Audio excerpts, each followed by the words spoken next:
A great new program I found for student assessment is called Recap.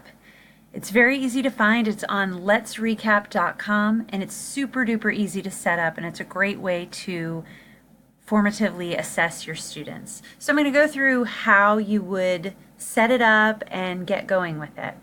First, you need to create a login.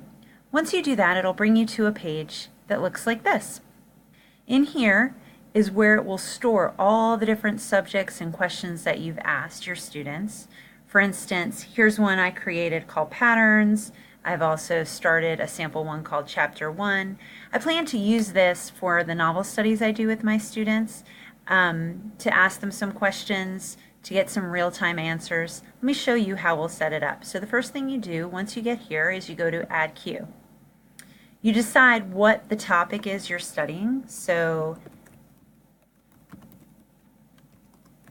if I'm studying a novel, I'm going to add that there. You can add your subject and your grade. This makes it easier for other teachers to search and find some of the cues that you've set up. That's another great thing. You can find someone else's cues that they've set up and have your students answer on there. I like to have them join by pin only.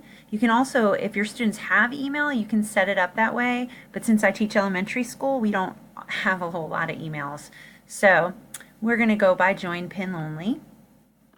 And we're going to add. Here is my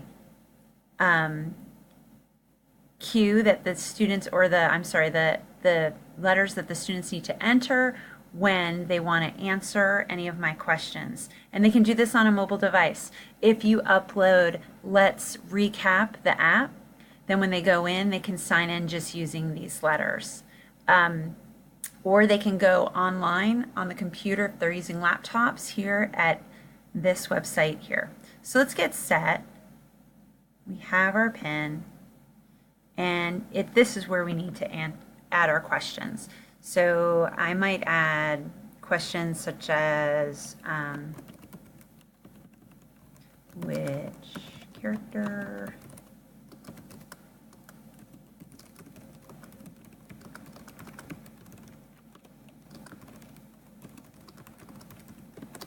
you send your question to the queue, and then the students, once they enter that join pin code, which in case you've forgotten it after, you can always go here, the same pin code will come up.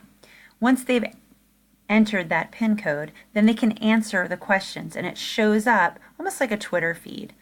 Let me show you where I have some answers in my patterns. So in this one, I did ask a question, and I got an answer here. And this was just coming up. As the students answer, all of the answers will be entered under here. You can add another comment, whatever you want to do there. The other cool thing about this program is you can create video replies. So here's one. When the students enter this code to get here, and again, my join pin code is right here. When they enter this code, they can create their own video to respond to the questions. So even your students who are not able to type responses or prefer video responses, this is where you can get them. And as they're entering their questions, or their answers rather, you can continue to add questions. And they will continue to be able to answer. So it's a real-time tool that can get you some great ideas on how your students are understanding what you're teaching. And it's super, super easy to use. And the best part, I think, is that it's free.